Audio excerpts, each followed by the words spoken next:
Okay, this is N2LEN with another follow-up video clip with this ongoing project of restoring the Kenwood TS-480 control panel. I ordered a bunch of parts from Pack Parts. Some parts that came in were incorrect. Some were back ordered. Some weren't available. But this is the front panel. I've already assembled it. I ordered the front, the bezel. As you can see, the plastic is still on the screen. I ordered the RIT-XIT potentiometer, and I received the wrong one. This is the new one. The problem with this particular unit was I purchased this this control panel used for $125 from a gentleman, very nice fella in California.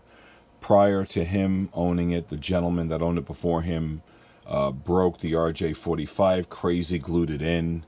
I had to get into this is the original PC board, new RJ45, soldered in, took off all the glue residue. I mean, there was tons. And I'm gonna show you some video of it because I need to take it apart again.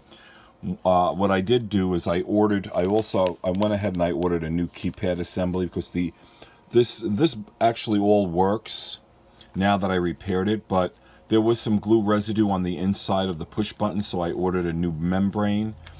Also, the back plate, as you could see, all the glue residue. This back plate wasn't available, and now it was, and I ordered the rear panel.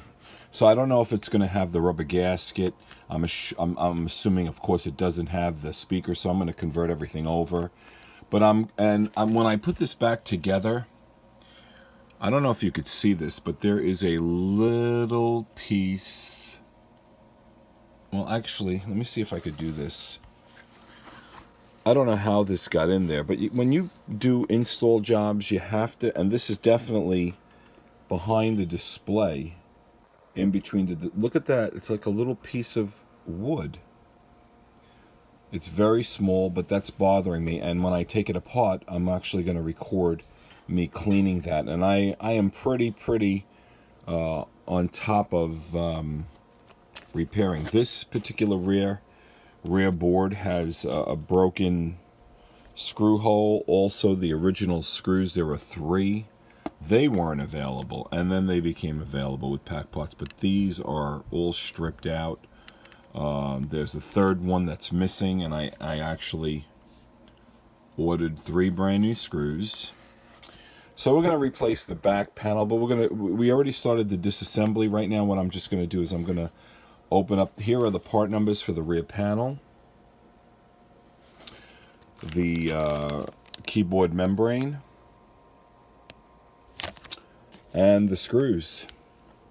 Quantity 3 for the back plate if you need it. And that's basically it. So this is N2LEN. We'll be back. This is N2LEN. We just opened up the new 480 back panel.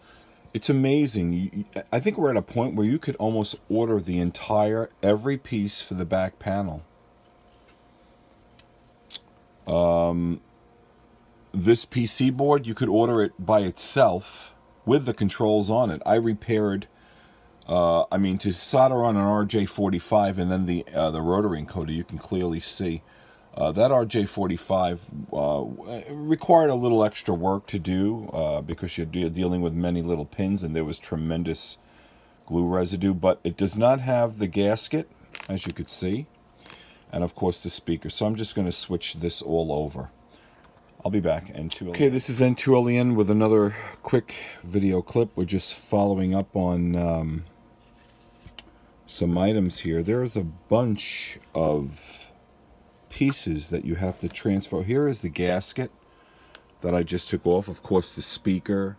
We're going from one back panel. This panel had all crazy glue residue, a broken. This guy really, and here's the new back panel. As you could see, there's some plastic plate here. I don't know if that's glued on or if it snaps on. And then you have the grill cloth to the speaker that also has to come out.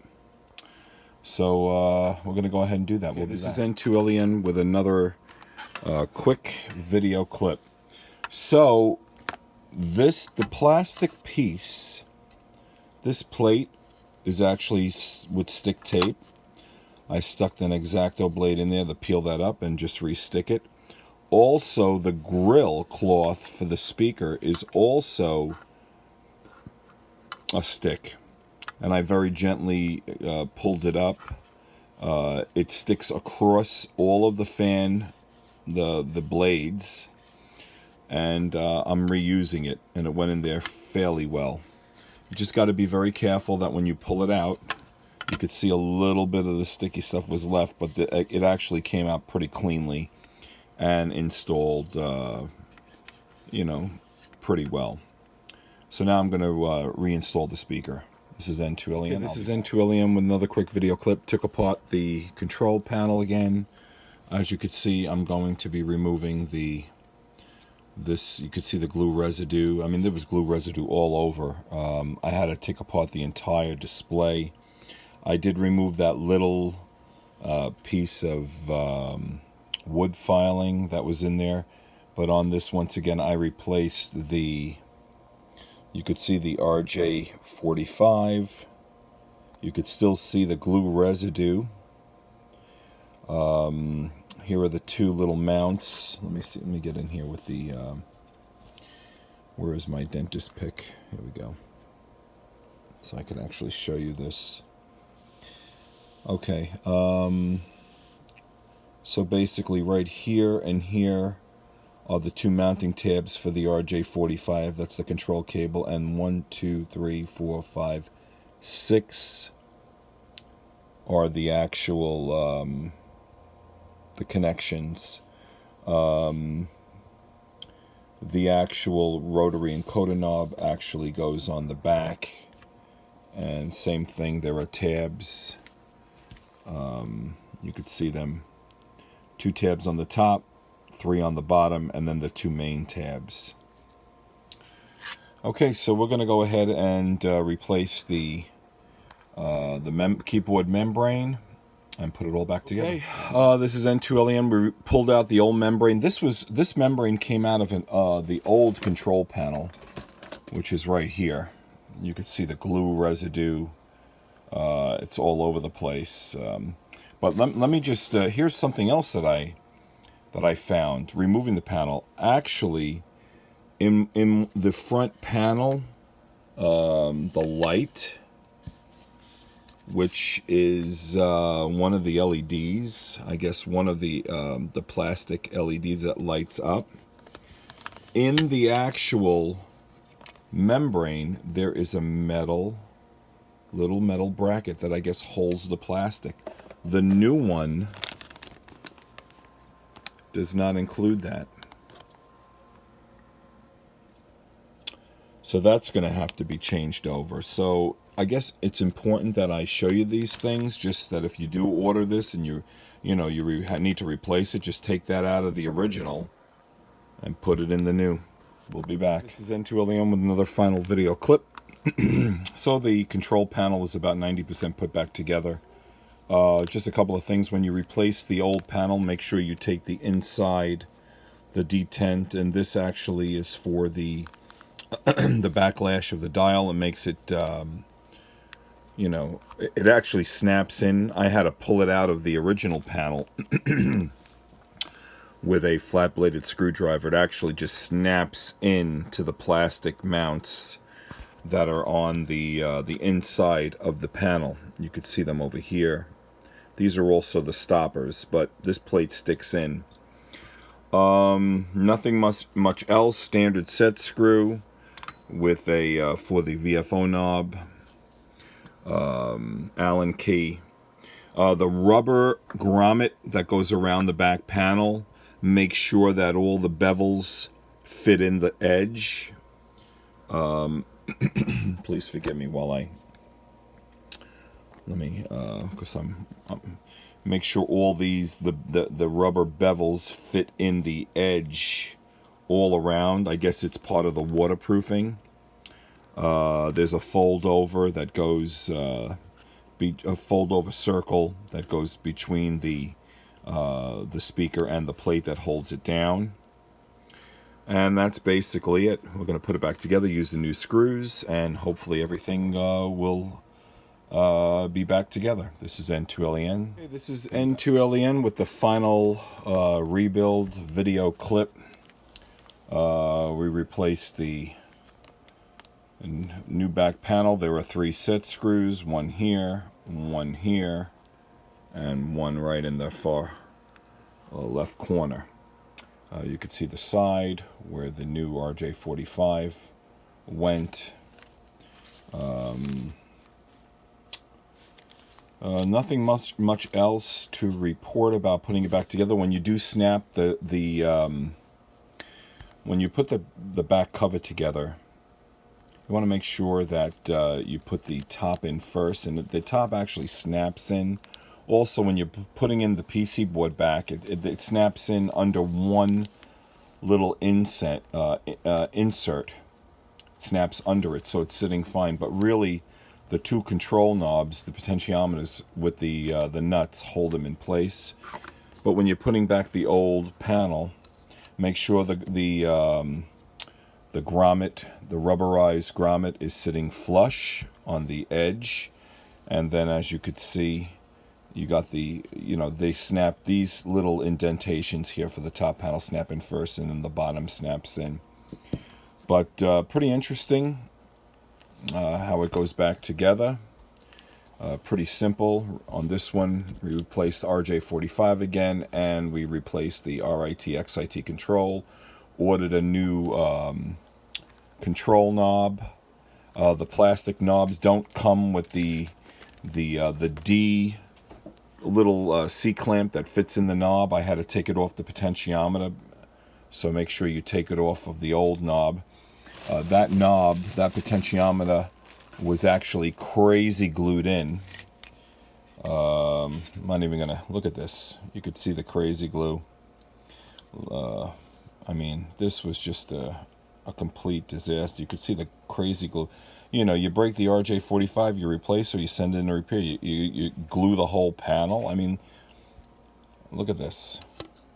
I mean, he must have glued the control panel to his dash. I mean, I have no clue. But anyway, it's fully rebuilt. I probably have maybe, I don't know, maybe the cost of a new panel with all the parts I put in over time. I'm just happy that they had the screws, because these screws, I mean, this panel was taken apart so many times. These screws are just shot. And there were 3 of them, and I'm glad that they got them in. And like I said, I'm glad that they got the back panel in. It was on back order. I had to wait for it, but Pack Parts got it. So that's basically it. I'm going to go bring it inside, power it up. I'm sure it works. I tested all the buttons, make sure it fell in right. They all snap good. And that's basically it. So hopefully that answers any of your questions. If you have any questions about the 480 control panel disassembly procedure. Every part can be replaced. Even the LCD desolders off of it, and it's put together with multiple layers. You look at the service manual, and you could see the different layers of.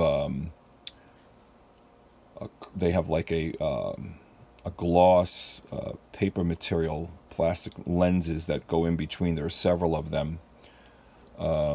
Just, you know, if you look at the service manual, you can clearly see how it's put together. Also, these controls are they're color coded. They would probably fit in each side. One is green and one is blue, and I believe the green goes on the left side and the blue goes on the right when you're looking at the panel this way. But you look at the service manual, it shows from being built backwards, and you could see where they snap in. And, you know, use your index finger, hold when the potentiometer snaps in and you're ready to screw it, you know, put the nut back in, I use a long needle nose pair of needle nose pliers to just screw them in. None of the deep sockets fit. To remove the center VFO, I used a nut driver and what is this, a 7/16 to remove this. I think these were also 7/16. They might be smaller, but I could not, with multiple different metric N, I could not fit it in there, so I had to put these in with the nuts with a needle nose plier. And you want to hold the potentiometer in a position. You don't want to let it rock it back and forth as you're tightening it down. The top RIT-XIT knob, there is no nut that holds it in place. It's soldered to the board, and it feeds right through the board. And